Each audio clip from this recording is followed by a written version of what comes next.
एक समय की बात है। रोहन नाम का एक लड़का था जिसे पेड़ पौधों से बहुत प्यार था। एक दिन रोहन ऐसे ही जंगल में टहल रहा था। आज क्या बढ़िया मौसम है, यहाँ आकर तो मजा ही आ गया। तभी वहाँ एक लकड़ी काटने वाला आया।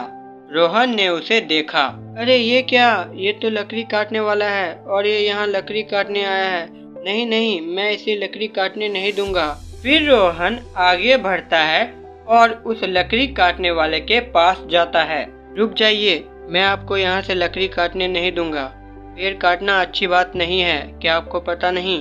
लड़के हट जा मेरे सामने से, तू नहीं जानता मैं कौन हूँ। हट जा वरना। नहीं, मैं नहीं हटूंगा, जो करना है कर लीजिए। लगता है तू ऐसे नहीं मानेगा, रुक मैं तुझे अभी बताता हूँ। फिर वो लकड़हारा पीयूष की ओर बढ़ता है और अपनी कुल्हाड़ी से पीयूष पर हमला कर देता है। तभी वह लकड़हारा पत्थर में बदल जाता है। अरे ये क्या हुआ, ये पत्थर में कैसे बदल गए? तभी वहाँ एक परी प्रकट होती है। ये मेरी वजह से हुआ है रोहन, तुमने मुझे बचाया तो क्या मैं तुम्हें नहीं बचाती? लेकिन तुम हो कौन? मैं जंगल की परी हूँ। वाह, जंगल की परी, सच में? मैं तुमसे बहुत खुश हूँ। मैं तुम्हें ये जादुई लकड़ी देना चाहती हूँ, कृपया करके इसे रख लो रोहन। जादुई लकड़ी? लेकिन क्या जादू है इसमें? इस लकड़ी को अगर तुम किसी भी ऐसी चीज में सटाओगे जो कि जंगल की बनी है तो वह चीज तुम्हारे नियंत्रण में आ जाएगी, तुम्हारे मन के अनुसार काम करेगी। वाह, क्या सच में ऐसा हो सकता है? धन्यवाद जंगल की परी, लेकिन ध्यान रहे ये सिर्फ तुम्हारी बात मानेगी, अगर कोई और इसे इस्तेमाल करेगा तो। इतना कहकर परी गायब हो जाती है। तो क्या परी कहाँ चली गई? चलो कोई नहीं, मैं घर जाता हूँ। फिर रोहन अपने घर जाता है। अब मुझे इस लकड़ी का इस्तेमाल करके देखना चाहिए। फिर रोहन पास रखी एक कुर्सी पर जादुई लकड़ी को सटाता है। अब क्या करूं? इस कुर्सी को उड़ाता हूं। फिर रोहन बस सोचता है कि कुर्सी हवा में उड़ने लगती है। उसके बाद रोहन उसे नीचे उतार देता है। अरे वाह, ये लकड़ी तो सच में कमाल की है।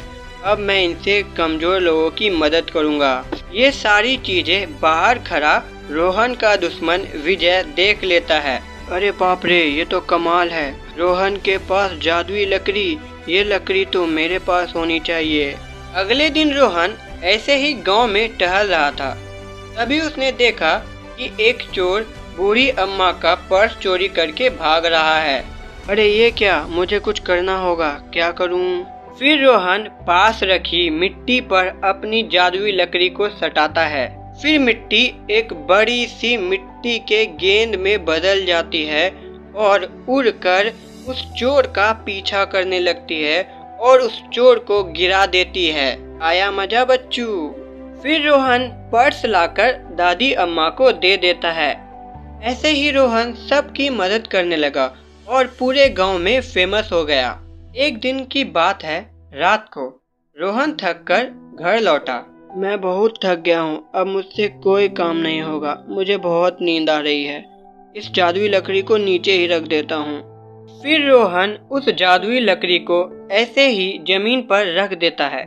उसके सोने के बाद वहाँ विजय चुपके से आ जाता है। अब ये लकड़ी मेरी है। फिर विजय उस जादुई लकड़ी को चुरा कर वहाँ से भाग जाता है। विजय अपने अड्डे पर पहुँचता है। अब मुझसे इंतजार नहीं हो रहा, मैं जल्दी से इस लकड़ी का इस्तेमाल करना चाहता हूँ। क्या करूँ? हाँ, मैं इस गाड़ी पर इसका इस्तेमाल करता हूँ। फिर विजय जादुई लकड़ी को उस गाड़ी में सटाता है और सोचता है गाड़ी हवा में उड़ जाओ। लेकिन ऐसा कुछ नहीं होता है और वो गाड़ी अपने आप ही उसका पीछा करने लगती है। अरे ये क्या, ये गाड़ी तो मेरा ही पीछा करने लगी। ये लकड़ी तो उल्टा काम कर रही है, अब मैं क्या करूं? फिर कुछ ही समय में उस गाड़ी से विजय का एक्सीडेंट हो जाता है। फिर वह लकड़ी गायब होकर वापस रोहन के पास पहुंच जाती है।